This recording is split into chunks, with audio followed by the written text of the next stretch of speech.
Well, Melinda, Mike might be a jackass, but he's a consistent jackass, which is important.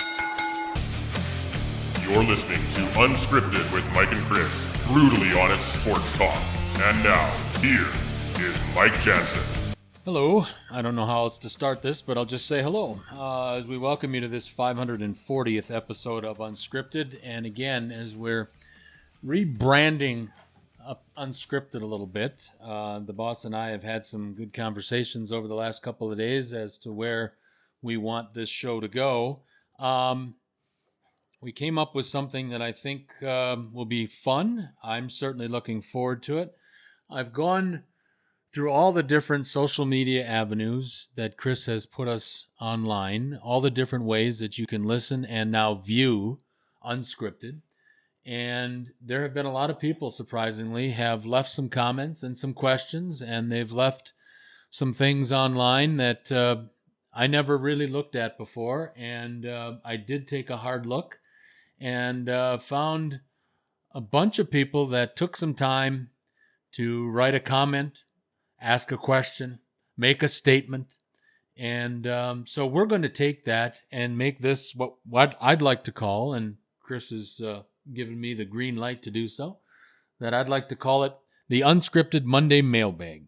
So when we record this, Chris will get this up by sometime on Monday, so you folks can ultimately enjoy it. We're trying to do something on Saturdays, something on Mondays, and then something on Wednesdays as well. And so for our first installment of the Unscripted Monday Mailbox, these are questions, statements, comments, whatever it may be from listeners of Unscripted. We've got a canvas of the whole world to go around and find these, and I found a number of them. And so let's get started. Some will have a question for me. Some will have a question for both of us. Some, as I see in my list here, there it is, there's the list, that will have a question specifically just for Chris, because they figure, well, Mike doesn't know what the hell he's talking about, so let's ask the guy who's got a brain in this twosome. Let's start this. I'm really excited about this. It's kind of cool. This reminds me a little bit back of the radio days. Our first, I guess, mailbox participant is a gentleman by the name of Mark from Myrtle Beach, South Carolina. And Mark says, just found you guys on your website page, unscriptedmc.com. And again, before I continue on, you folks can do this too. You can go on to any of the, 100 different avenues that Chris has found for you folks to find Unscripted. Leave a comment, leave a statement. And obviously, if I find it, we're going to talk about it. So I want, and Chris wants, to get you folks involved in the show. And I think this is a good way potentially to do it. And if Mark from Myrtle Beach, South Carolina, hears his question on Unscripted Air, maybe he'll write another question. That's the whole idea here, folks. So Mark from Myrtle Beach says, I just found you guys on your website page, unscriptedmc.com, and have become an avid listener. Mark, you're a smart man. But here in SEC country, I have a problem with your spin, especially you, Mike, on the SEC, especially SEC football. Every year we have a representative or two in the college football playoffs. Nick Saban has won 5 national championships at Alabama, and the LSU Tigers are the defending national champs as we speak. Mike, your beloved Big Ten has won just 2 national championships in the 2000s, both by Ohio State in 2002 and in 2014, and none at your beloved University of Wisconsin. What is your problem with the SEC? Okay, you're going to start off by ripping me. Sounds good. Love it. Now we really do sound like it's the radio days. What's my problem with the SEC? I'm jealous of the SEC. That's what it is. They have the best athletes. They play the most exciting brand of football. They have, minus Vanderbilt, they don't have the academic standards to get athletes into their programs. I can tell you right now that the average grade point average of an athlete at the University of Wisconsin, it's NCAA mandated that grade point average maintain a 2.5, so a C grade average. They have to maintain at least a 2.5 grade point average to say eligible to play intercollegiate sports. Okay. The last year, the 25-man roster of the University of Wisconsin hockey team, coached by Tony Granato, the team averaged a 3.0 grade point average. That's pretty exceptional.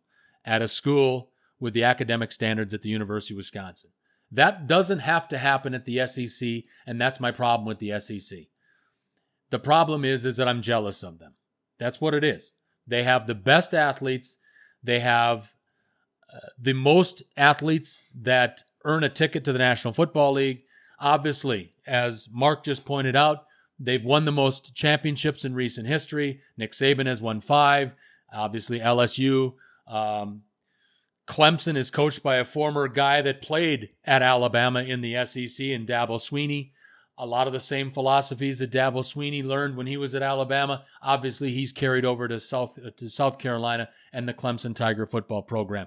But my problem in the simplest of terms in regard to the SEC is that I'm jealous of them because they don't have the same academic restrictions that they... Now, obviously, they're still under the NC2A, and obviously, they still have to maintain a 2.5 grade point average, but I'm just saying, let's say they aren't taking biochemical engineering at LSU. They're not taking advanced math, trigonometry, whatever at South Carolina. No disrespect there, Mark. I appreciate you writing into the show. But bottom line, and I'll be interested to hear what Chris has to say, because we'll both have a comment on both of whatever is produced on these letters. But my problem basically is jealousy. I would love to see the University of Wisconsin be able to recruit the athletes that they can at an LSU or an Alabama or Texas A&M or a Florida, and the list goes on and on. You know why Vanderbilt has sucked forever in the SEC? Because they have to go to class there. They have to maintain even a higher grade point average, and the curriculum to get into Vanderbilt is so high that Vanderbilt could qualify as the Northwestern of the SEC. Well, my wife and I have watched Last Chance U a couple seasons, and not that they're in the SEC, you know, they're at the lower leagues and everything there, but it, to me, I mean, it's barely even school. Like the SEC to me might any league that doesn't have academic standards. I'm not trying to pick on the SEC, but I mean any league that doesn't have academic standards might as well not even have the charade of school. You might as well just make it so it's just a football league for people who don't want to go to school. Because some of the stuff I saw on there, like these guys, first of all, whatever high school they went to wasn't exactly teaching them anything. So, and then they get there, they have no idea how to study or learn or anything. They have no work ethic on anything outside maybe football, and it's a disgrace. I mean, I respect how places like Wisconsin and some of the other leagues have academic standards, and if you can't, I mean, and some of these people, like I saw a story about, you know, a guy who went to Penn State and how this, I forget who it was, some big star at the time, and he was just fawned over, and you know, the teacher would just like pander to him, you know, like one day he was building he was taking like water bottles and just building a tower. It was his chemistry class. Yeah, and then they got knocked over, and the teacher ran over and helped them pick them up. Like, you know, like I mean, and the guy would bring like you told me the story about it. Was it Larry Johnson who like came to class or had a girl take notes for him or whatever? I had a class at UNLV in 1990 that we sat in the lecture hall, which happened every Monday. We had, and the teacher, because he, I don't know, was lazy or stupid, he put everybody in alphabetical order. And so Larry Johnson, a J, is sitting next to Mike Jansen, a J, and I saw LJ show up for class the very first day. And the rest of the time, the rest of the semester, was a different girl in that seat every week because LJ had to stay eligible to play basketball. That's what it was. I know. So it's a charade. Exactly. And this is the same thing. This guy would just get a girl to like take notes, and it's a sham. It's a complete charade. Why bother? Don't even have them go to school. Like, if you either have a football league for people that are college age and they don't have any academic requirements because they're not even going to school because it's a joke, or have them actually have proper academic standards. So that would be my problem with the SEC or anything that doesn't have academic standards. Really, the NCAA as a whole is a joke, but that's not everyone in the NCAA's fault. Correct. Yeah, I mean, it's just a complete farce. If you are just joining us, we thank you for doing so. And on this 540th episode of Unscripted, a little new feature we're doing on what we're going to call Monday Mailbox. These are questions that I found from the different various avenues that Chris has set us up on so people can hear and now ultimately see on different social media and different avenues in general, not just social media, but Obviously, that's the main focus. And I've gone on to all these different and found people that have left comments, questions, statements, and the such. And it has now become our Monday feature, our Monday mailbox here on Unscripted. And again, folks, if you'd like to participate, you're more than welcome to do so. As we just went through Mark from Myrtle Beach, South Carolina, he went on to our Unscripted homepage, which is unscriptedmc.com, and left this comment. So you can do the same thing. I'd say the best way too. I mean, you can always go on whatever, Facebook or Twitter, all those are all fine too. You can pretty much add unscripted MC, after the slash at the end of the URL. But if you're going to write a longer comment like this, I'd say the best way is probably just email us at unscriptedmc@gmail.com. And I think because then you can type as long a question as you want, and we'll certainly get to it if you do that. So thank you. Number 2 comes from, and this was fun because Chris has told me that the most downloads that Unscripted has, number 1 obviously is United States, just because of sheer population. Yeah. Number 2, Canada. Number 3 is Spain. Spain was number 2 there for a while, maybe because I said something nice about Sergio Garcia. I don't know. But Talia, and I'm not even going to try, with me with names, but Talia wrote in, I don't remember which format she did, but Talia from I'm just going to say an unpronounceable village in Spain. Talia taking another shot at Mike, and I love it. More of a comment than a question. I try to listen to you guys, but wish you liked soccer and would talk about it. It's a great game. Talia, I love you. I wish I could meet you. You look beautiful today, I must say, but I will never be a soccer fan. I don't understand it. I don't want to understand it. To me, it's kind of like a sport for the guys that can't make the football team. I know I'm being disrespectful, but that's my feeling. And I can't even guarantee you that I would try to watch soccer because, again, I don't know what it means. I don't even know how many guys are on a side. They're just running up and down, running up and down, running up and down. And, I know people think golf is boring. It's like watching paint dry. But I'm telling you, folks, even though, and I do give proper respect as to how great these athletes are in regard to the shape that they're in, I get that. But running up and down in a 1-0 score after 90 minutes is just a waste of my time. And that's my opinion. And you don't have to agree with it. You can tell me to go do something that's, it's impossible to do, which is go screw myself. But I appreciate the time that you took to write the comment, Talia. I hope that you continue to listen to us, but I will never, ever, ever, ever be a soccer fan. I don't even have to make the decision on if I should look at becoming more of a soccer fan simply because of the diving. And it's an epidemic, or should we say a pandemic at this point? Nice. And it's just, it ruins it for me. I mean, soccer is already essentially a slower, lower scoring, much wimpier version of hockey. I mean, it's a fluid game. Yeah. It's not like, it's like, baseball and football have lots of, every play as you stop and you reset and okay, you go from scratch. Whereas basketball and hockey are fluid games where you're just, the pace keeps going. And soccer is like that too. So within a complete absence of scoring, no body contact, a massive field, it really just, if you're used to watching hockey or even basketball, for example, it seems very, very slow. And the low scoring doesn't help. And the fact that they have so many ties doesn't help either. Like the NFL has ties, but they don't have very many. Like they might have one a year in the whole league or something. In soccer, you're constantly getting ties. You're getting 0-0 ties. To me, that's just, and I know that penalty kicks are a terrible way to solve a game and declare a winner, but man, ties are the worst. But on top of all that, the diving is the worst. Like guys fake it all the time, and somehow the refs allow them to get away with it. I mean, if I was in charge of soccer, I would make it like if it looks like you're diving, automatic kicked out of the game, automatic suspension. Like not even a question for this stuff, but the diving is pathetic, and that one thing makes soccer completely unwatchable for me. If you take that away, I know there's amazing athletes. I know there's amazing goals. I know what they can do with kicking a soccer ball is unbelievable. And the cardio you need to be a world-class soccer player is just off the scale. I mean, if I tried to go and play rec soccer right now, I'd probably die halfway through. Oh, I'd have a soft tissue injury in a minute. Well, and that too, yeah. So all the respect to the athletes, other than the ones who dive and flop around like Sean Avery or something, to use a hockey reference there, one of those guys. But it makes it a joke, and I don't even have to consider or think about being a soccer fan as long as the diving's in the game. Thank you, Talia. We appreciate it, and I hope even after that you continue to listen to Unscripted with Mike and Chris. Question number 3 comes in from GP from San Antonio. I'm hoping it's Greg Popovich. Probably not. Greg, we'll just say GP because that's the way I found it.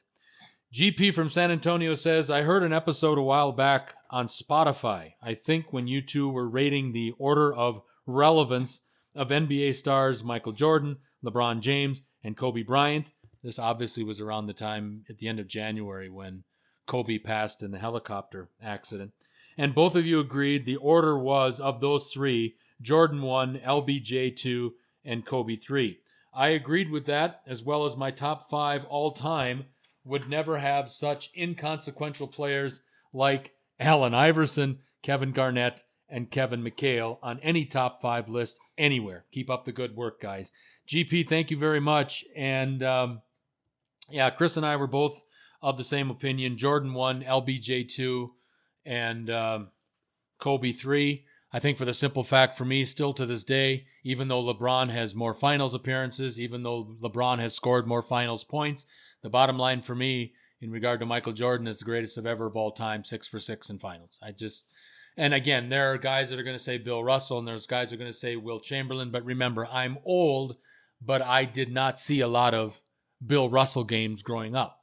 I watched, I interviewed, I had a lot to do in the 90s in regard to Michael Jordan and the Bulls, and you just form a familiarity, if you will, with the Bulls organization and Jordan, and again, I had a unique seat. I saw a lot of things that people obviously would never have the opportunity to see. And I just think Michael Jordan is the best of all times. And yes, that is biased to the time that I grew up and the time that I was in the professional arena in regard to sportscasting.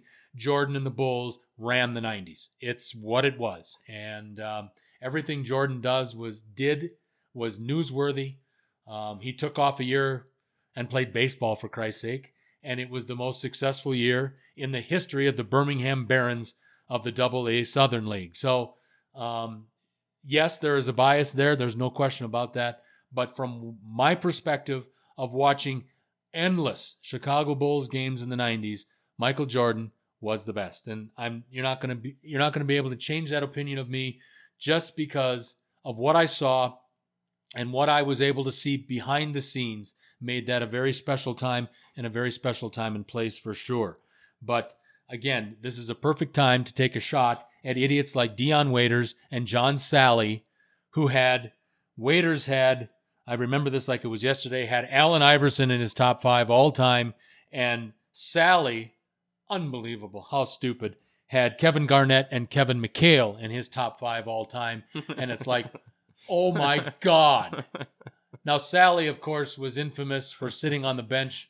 He was a star with the Pistons when they won their 2 titles back in the late 80s, early 90s as the Bad Boys. But then for the rest of his career, Sally was a bench warmer for the Bulls and the Lakers, so he got to win some rings for doing nothing but being a goddamn practice dummy during practice is what it was. But we thank GP for that. Your comments on Jordan, LeBron, and Kobe Bryant, sir. Well, I just came down after a refreshing bathroom break before this episode, and I, finished my roll of John Sally toilet paper. And so there's what I think about John Sally's opinions. But anyway, the order is obvious. Obviously, Jordan 1, obviously LeBron 2, and obviously Kobe 3, if those are the only 3 in the group you can pick from.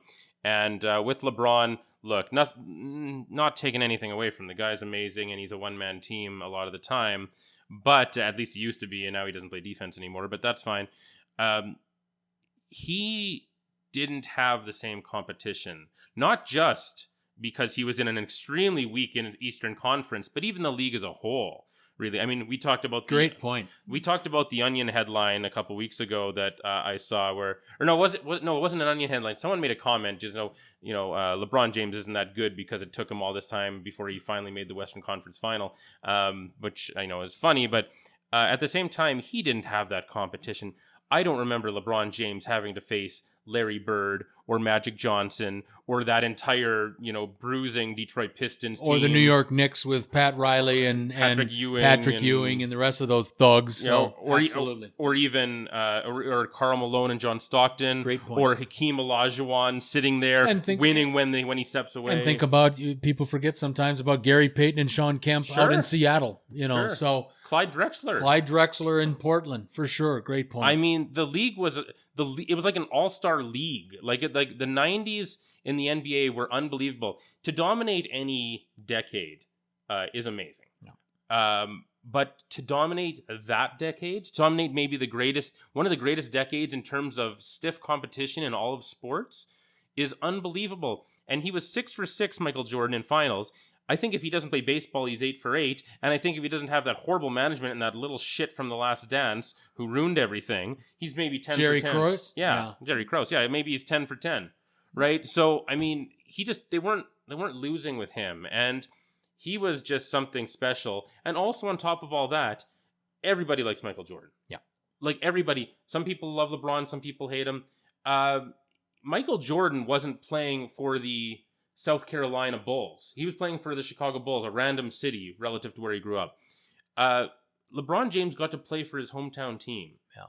And he left them. And then he comes back and wins them a title, and that's great. But he left them, and now he left them again. And I don't know. I just, Michael Jordan was unbelievably loyal to the Bulls, even though they somehow took him at least Krause took him for granted. And whether you look at the person, the player, the magic, the clutch ability, the guy to finish things off in a final and actually win the big one, Michael Jordan is head and shoulders above LeBron James. And that's not an insult. Like, I mean, you can say that about almost anyone else or maybe anyone else in NBA history, that Michael Jordan is better than you. And that's hardly an insult. It's funny. We both forget. We were rattling off all those teams that Jordan had to play against in the 90s, and we're forgetting about a guy named Magic in the LA Lakers. I said Magic. Oh, you did? Okay, yeah, good. Yeah. Good. I missed it. Well, we didn't say Reggie Miller. Like, we didn't say... Right. I mean... Reggie Miller and the Indiana Pacers. Who else are we We're probably forgetting some other people. Like, for sure we are. But you bring up a very valid point. I want to get to this one as we welcome you to this 540th episode of Unscripted, a new segment that we're doing, and we're calling it Monday's Mailbox. Richard from Philadelphia. Love this one. Oh, there's a Dick from Philadelphia? Yeah, there's a Dick in Philly. Yeah, a Dick in Philly. Like you guys, Richard, this is Richard's comments. Like you guys, and as much as I want to defend my fellow Philly sports fans, I have to admit that we can be a bunch of assholes at times, so I will quietly agree with you on your views of us in general. But I have a question for Chris, if I may. Chris, who is the one guy, in your opinion, currently in the UFC, excluding Conor McGregor, your buddy John Jones, or Stipe Miocic as an example? Mike even knows these guys now. Who is the one up-and-comer that fans of the UFC should be watching for both now and in the future?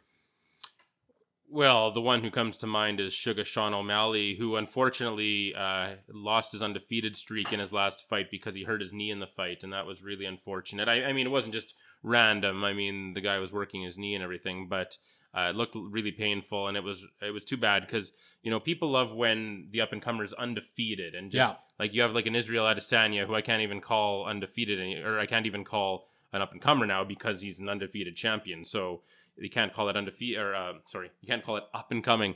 But Sean O'Malley, I think, is the real deal. He's a knockout artist. He's very unique. He has a personality. He has a unique look. He's got it all, and he came up from the very bottom, like on The Ultimate Fighter, and he's just he's the real deal for sure. And it's too bad he was derailed with this knee injury, but yeah, Sean O'Malley is he's going to be the next Justin Gaethje, I think, like the exciting fighter who's just going to go out there and he's either going to knock you out or going to get knocked out, and either way you get your money's worth. So Sean O'Malley with the rainbow hair, he's the up and comer that I've got my eye on for sure. Thank you very much, and thank you for the question, Richard. Much appreciated. Let's go on to Fred, an Oilers fan from British Columbia. Lots of those. Got a lot of them. Fred writes, though I love it, why do you two seem to really hate the Calgary Flames so much, especially because you both live in the city? You want to tackle that one first? Well, sure. To me, the idea of getting to cheer for a team that is from the city I live in is foreign. Correct. Other than, I like the Calgary Hitmen. I cheer for them in the WHL, go to a game once a year or something, and that's fine. But, a professional sport, I've never lived in the same city as a professional sports team that I like. You're from, at least, Wisconsin, I guess. What's the closest you ever lived to Green Bay itself? I grew up in a town that was about 3 hours west of Green Bay and about 4 hours north of Milwaukee. Oh, okay. So, it's a ways away still. So a ways away. Ways away. Okay, Yeah. so you never lived right in Green Bay or Ashwaubenon. Not until I left home, and then obviously I've lived in Los Angeles and I've lived in the Bay Area, and so. But growing up, my formative years were right smack dab in the middle of Wisconsin, and the Green Bay was 3 hours to the east, and Milwaukee was 4 hours to the it's south. quite a ways away from both. Okay. I grew up in Yorkton, Saskatchewan, which is only an hour and a half from Regina, where the Riders play. Right. But it wasn't in my city. And then the Oilers, I've never lived in Edmonton, but my parents lived there right before moving back to Saskatchewan, where they were from, to have me. And so, they cheered for the Oilers, and it's easy when you're 4 years old and the Oilers start winning 5 out of 7. Pretty easy to cheer for them and Gretzky. So, it doesn't really matter what city you're in. And in the NFL, there's tons of NFL fans up here in Canada, and most of them have no tie to whatever city they have randomly chosen as their NFL I'm surprised team. by how many people live in Calgary that are Seahawks fans. Well, see, that's the one where because of the close proximity, yes, I guess. It's because of proximity. So, it's Seattle's like a 12-hour drive from here, but it's close. So people will still sometimes go with, oh, well, Seattle's the closest, so we'll cheer for them. Especially if you're in BC or something, they'd be on TV all the time, so might as well cheer for someone you get to watch. But some people just choose like the Eagles or something. They just choose a random team that they like, There's a bar in not Signal Hill, but the one over where CJ92 is. I can't remember what part of town. Starts with a C Hill. It doesn't matter, but there's a Packer bar there. What? There's a Packer bar in Green Bay. There's a Green Bay Packer bar in Calgary that specializes in Packers. They play. They get Packer fans, and they all of their big screens are full of when the Packers are on. Do you ever go? I've been a couple times. Yeah. I'm surprised you don't go more. Well, I usually now I get all the Packer games at home, so I don't need to go anywhere. But this was years ago. This bar is still in existence. Don't get me wrong, but I get the Packers every week now. So I don't really need to go out. But just to go out, well, especially with COVID maybe, but in general, to go out and hang out with a bunch of Green Bay fans, like what are the odds of that? That's kind of neat. Yeah, it was okay. I got into a few verbal altercations with people, and maybe that's why I don't go anymore, because people were, I'd say my father was from Green Bay. I was born in the area, and they then all want to see how smart I am in regard to the Packers. And well, you are though. Well, I get it, but it's just I'm there to watch the game. See, I don't sit there.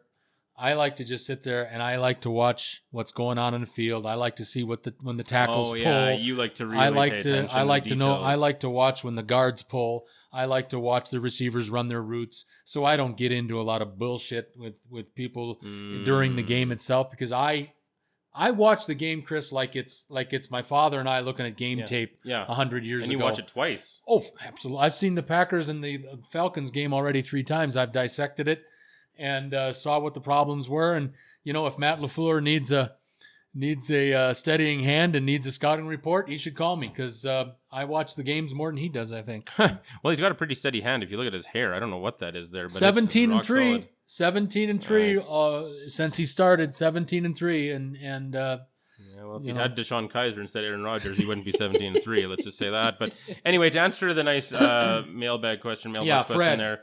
Yeah. Why do we hate the Flames?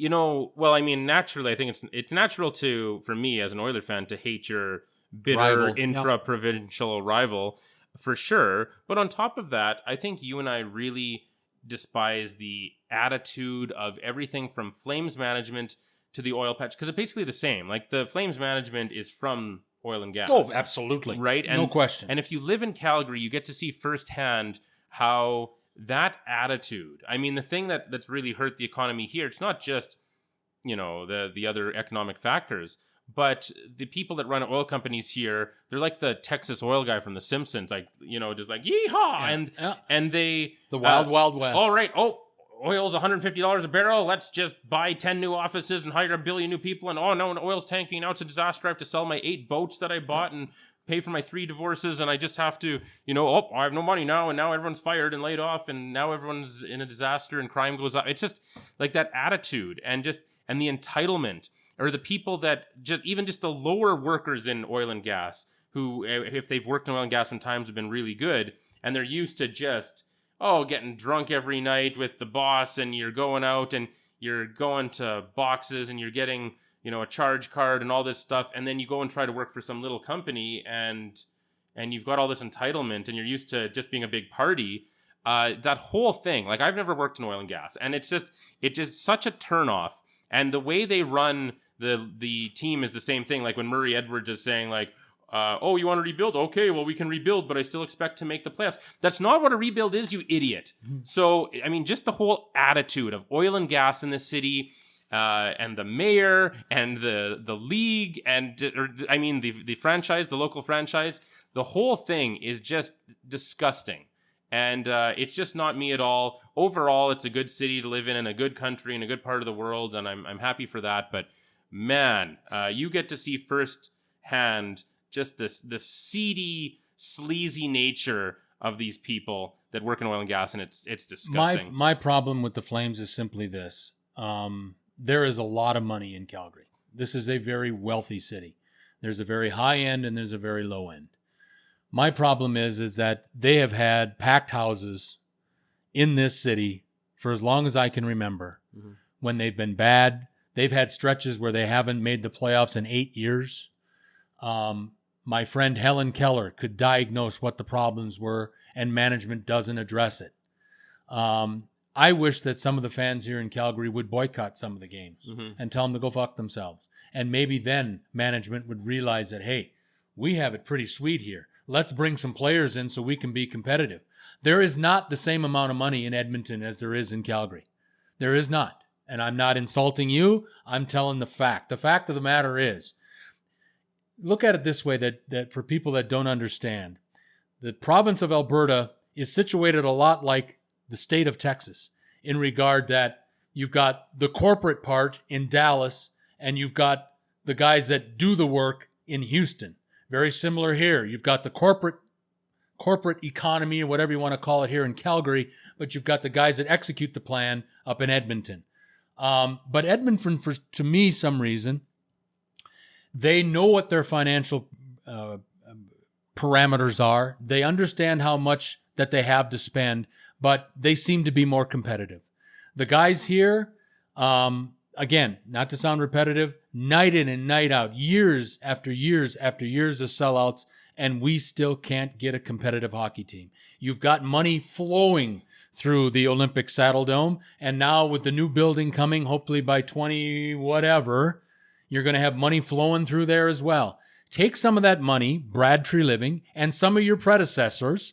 I mean, I think realistically, here's the thing for me. This is when I kind of realized the Flames were always it's too bad if you go back to the 1980s, it's too bad that Calgary and Edmonton couldn't have been in separate conferences, because those would have been the two teams that would have been playing for the Stanley Cup every year. The difference was Edmonton was always just a little bit better because they had Gretzky, they had Fuhr, they had Anderson, they had Messier, they had, you know them all. But down here, 250 miles to the south, Flames had some pretty damn good hockey teams too. Even though they had Mike Vernon in goal, they still had Joel Otto, they had Joey Nieuwendyk, they had Al McInnes, they had a really Theron Fleury before he turned into Gary a drunk. Suter, Gary Roberts. But they had coaching too. Yeah. They had Badger Bob, and then they went to Terry Crisp. And since Crispy went to Tampa Bay years ago, they've never really, in my opinion, been able to fill the head coaching role. A couple of years ago, an example, Bob Hartley wins the Adams. The next year he gets fired. What kind of organization does that? My problem simply is this. They've got more money than they want to lead on. They could bring some really excellent hockey players in here. I think they hide behind the fact that the money coming in is coming in Canadian dollars, where their payroll goes out in U.S. Obviously, there's a lot of excuses around here in Calgary. Bottom line, in my opinion, why I don't like them is that they do not take their customers into their thought process. They do not take their customers' beliefs, and they're taking advantage of their customers. And I would like to see some Flames fans tell the team to go screw themselves and stay away from a couple of games. Let's have some empty seats in the Saddle Dome, and maybe then Tree Living and the rest of them, there's 8 guys on the board of directors led by Doc Edwards that owns this organization. Maybe then they would take notice, and maybe they would put a better team on the fucking ice. That's all I'm going to say. And maybe they shouldn't have the shittiest, oldest arena in the league. Well, that's NHL. getting rectified finally. Oh, wow. Yay. Like 20 years too late. And then, of course, they've got the CFL. The stamps are always good, and they play in a slab of concrete on Crowchild. That's a joke. Well, whatever. We've got time for one more. Yep, we got time for one more. Melinda from Palo Alto, California. That's Stanford University, folks. I find myself listening to you two a lot lately during this pandemic and like a lot of what I hear. But I must say that, Mike, your strong and somewhat disrespectful comments about women's sports and sports that you just don't like is a bit disturbing to me. These athletes in your not-so-favorite sports work just as hard or harder as the athletes in the sports that you like to talk about. Can you explain yourself so that I can understand where you are coming from? Chris, how do you put up with him? I'll let Chris handle the second one. This is simply this, okay? And Melinda, I appreciate your inquiry. I appreciate you taking the time to make my list here. So I will respectfully give you a response. I am 55 years old, and I am now at a point in my life where I can care about whatever the hell I care about, and I can tell the things that I don't give a damn about to go fuck themselves. I don't mean to be disrespectful, but I have less than zero interest of watching anything outside pretty much at this point in my life, outside of the National Football League, the NHL, the NBA, some Major League Baseball, a lot of college sports, especially men's football and basketball, and I would like to watch golf because I play golf. At this point in my life, I'm not working for a Ron Barr where I have to know a little bit about everything. I'm not working for anybody. Chris and I do this because we like to get together. We like to talk. We like to share our opinions. But at this point in my life, neither Chris nor I are garnering a paycheck. So I'm going to talk about and concentrate on the things that I want to talk about and spend my time and concentrate on. It's that simple. I have no disrespect, or I don't mean to be disrespectful. What I'm being is honest. And honestly, I don't give a flying rat's ass what's happening in the WNBA or what's happening in soccer or what's happening in car racing. I don't care. The Kentucky Derby comes around the first Saturday in May. Great. I'd rather be on a golf course. I don't just hate women's sports. I hate a lot of sports that have no impact on my life. And again, at this point in my life, if I sound selfish, who the hell cares? I am at a point where there are things that I like, and I'm going to spend time and concentrate on the things that I like. The things that I don't have time for or don't give a flying rat's ass about, I'm not going to give a flying rat's ass about them. Well, Melinda, Mike might be a jackass, but he's a consistent jackass, which is important. No, I'm just kidding. No, go ahead. That's absolutely right. He's not lying. I am a jackass, but I'm very transparent.